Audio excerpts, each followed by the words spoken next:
Born with the gift of the gab. With MagMongoSlade. Shoot. He don't miss.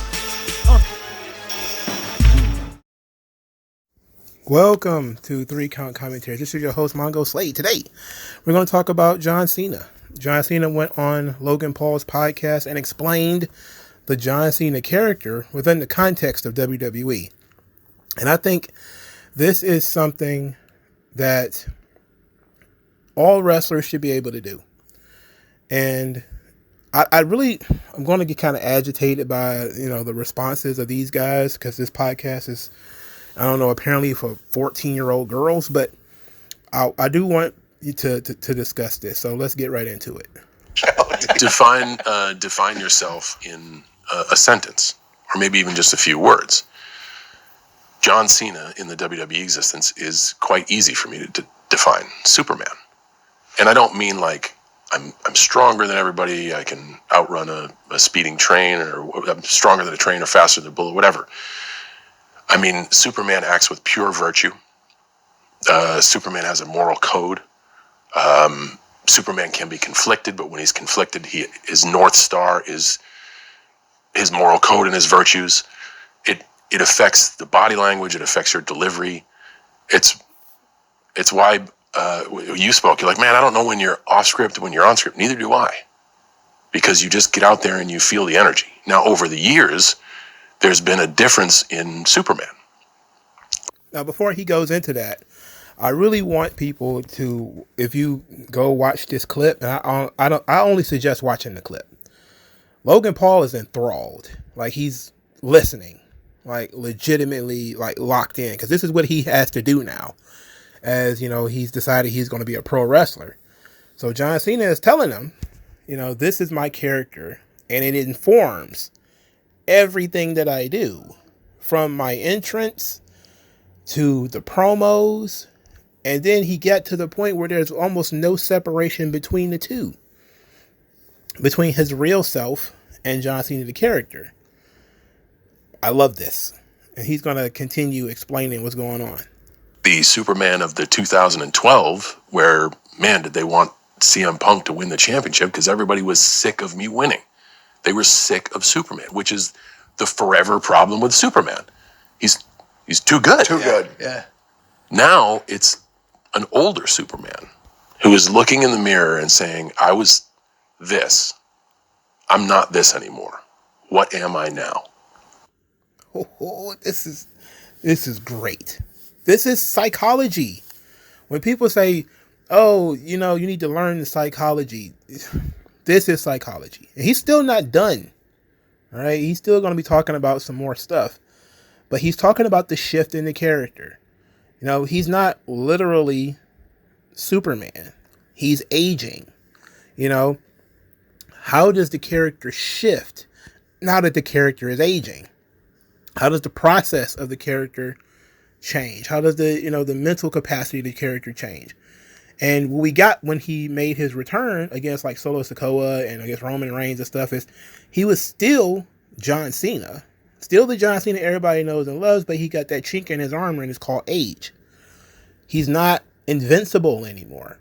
He's got to come to grips with, not being invincible, but he also has to teach the audience to be okay with it too, which is the struggle, because people are still used to Super Cena. They have to get used to seeing John Cena as a sympathetic character and not as an invincible character. Homelander. I'm trying to figure it out. You're trying to figure it out. How do we know you're not Homelander? How do we know?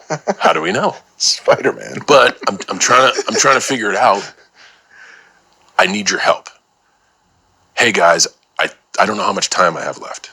And I gauge their interest off of that. If they're like, get the fuck out, I do know how much time I have left, and it's now. Yeah.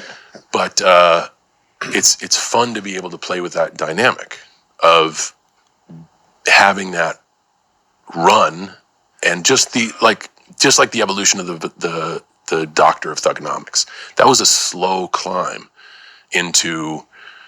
It was an immediate shift into the rap guy, and it was a slow climb into the virtuous Superman character that became the face of WWE. Anyway, But then it was a long period of time where that character did well. And now I went on TV and said I haven't won in 2,700 days. I haven't won a singles match in almost 3,000 days. Is that true? Yeah. It's because Solo had that spike. That's not fair. He did have the spike. John. Wasn't my night. I finished second. So you hear that he's thinking about this. And when you hear how much thought he's putting into this, you see why he's so successful. You know, to know the character that well and to be feeding off the audience. Is the audience sick of the character? The answer is no. He gets monster reactions when he comes out. So it's not that people are sick of the character. It's just that sometimes people want to see the hero lose. Sometimes people want to see vulnerability in the hero. And when you're the virtuous, heroic character, that's less likely. Or it comes in a different way. You know, some people want to see you be sympathetic in terms of always getting screwed over, or you should be the underdog, which sometimes you should be the underdog. And John Cena played the underdog quite a bit.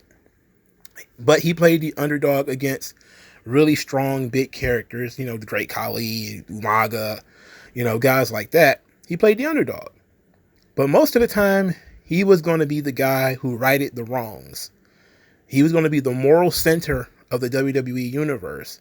You know, the axis mundi, the center of the universe. And he was going to be the guy that was going to correct things. You know, guys are, I talked about this in terms of the Royal Rumble. You know, people come in and they're dominating. You know, gigantic guys, you know, Big Show or Great Khali or whoever, or it's a faction, you know, a small number of guys, and they're dominating and they're doing things that are genuinely unfair. And Cena comes in and slays the dragons. He clears out the bandits, and everybody loves him for doing so. You know, but what happens when he doesn't have that ability anymore? Now you're talking about evolving the character. And you needing to evolve as he ages so that people can become more comfortable with him losing.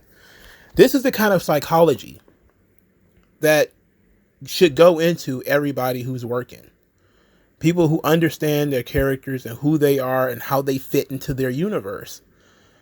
But the further and further away we get from characters to, this is just me, I'm just being myself, then I guess there's a certain level of interest there for certain people. But wrestling is a drama. It's a moral story with a villain and a hero. It's not just average Joe shows up to wrestling today and decides he's going to be a bad guy, and then next week he decides he's going to be a good guy. You know, or there are no bad guys and good guys. That was the old Cody adage when he helped start AEW. We're going to move away from those cliches like baby faces and heels. It's like, no, you don't move away from the cliches of baby faces and heels, because people watch this stuff for heroes and villains and the little people who play in between. But the in-betweeners only work because there are established good guys and bad guys. Oddly enough, Cody wants to be, you know, John Cena now. So like, you know, the American Nightmare is the pure moral center of the WWE universe. He's kind of, you know, taken on that role. You know, he wasn't formally passed the torch as much as he just kind of came in and took it, because, you know, we ended up corrupting Roman Reigns and he turned heel on us. But this is what's needed. You know, you need to have that Hulk Hogan, that Bruno Sammartino, that Bob Backlund style character in order to work off of everybody else. You know, you can decide who the baby faces and who the heels are by the moral center of the universe making that distinction. Like you understand who the heroes are in the DC universe by who Superman is willing to, you know, bring to the table. The Justice League, you know, even if you don't know any of the other characters, if you know Superman and you know Superman is working with that guy, then he might be all right. Unless, you know, It's one of those times where Superman's working with Lex Luthor because there's a greater evil at stake. But that's one of those things where you probably have to know the context around it. This is the kind of stuff that people should be taking into account when they're doing this wrestling thing. Create a character. How does your character fit into this universe? Does winning or losing benefit your character more? You need to be okay with both of those things. You need to teach the audience to be okay with one of those things, or to maybe even how to respond when one of those things happen. One of the big issues we have in wrestling now is the crowd gives up on people if they lose. Well, unless the character is an established world beater, the character is going to take some losses. You have to be able to bounce back. And so many people don't know how to bounce back. Or they turn into whining kind of characters, or something to that effect. That's what they did with Drew McIntyre, where Bret Hart in the late 90s. They turned him into a crybaby, essentially. Oh, I lost. Oh, the bad guy is cheated. It's like, yeah, that's what they do. Villains cheat. Bad guys cut corners. That's what they do. If you're a hero, you bounce back from it. You push forward. You push through it. You acknowledge that it occurred, but you don't linger. And the more people move away from characters towards their I want to be a real person kind of garbage, I think the fewer people who are really going to engage with wrestling on this level and have this level of investment. Because consistency, I should say, is what creates a John Cena and a Hulk Hogan and a Bruno Sammartino being consistently the guy who stands up and does the right thing. Being consistently the guy who preaches the right things, whose actions are as good as his word. That consistency builds trust with the audience, and then people become more and more interested in you. And they can count on you when your theme song plays. They know what they're going to get. The villains can then makes it easier on the villains, because when John Cena, the theme song hits, the villains know they're in trouble. But that becomes the psychology of the story. So to me, I love this. But what did you guys think? Let me know in the comment section below, and I'll talk to you guys later.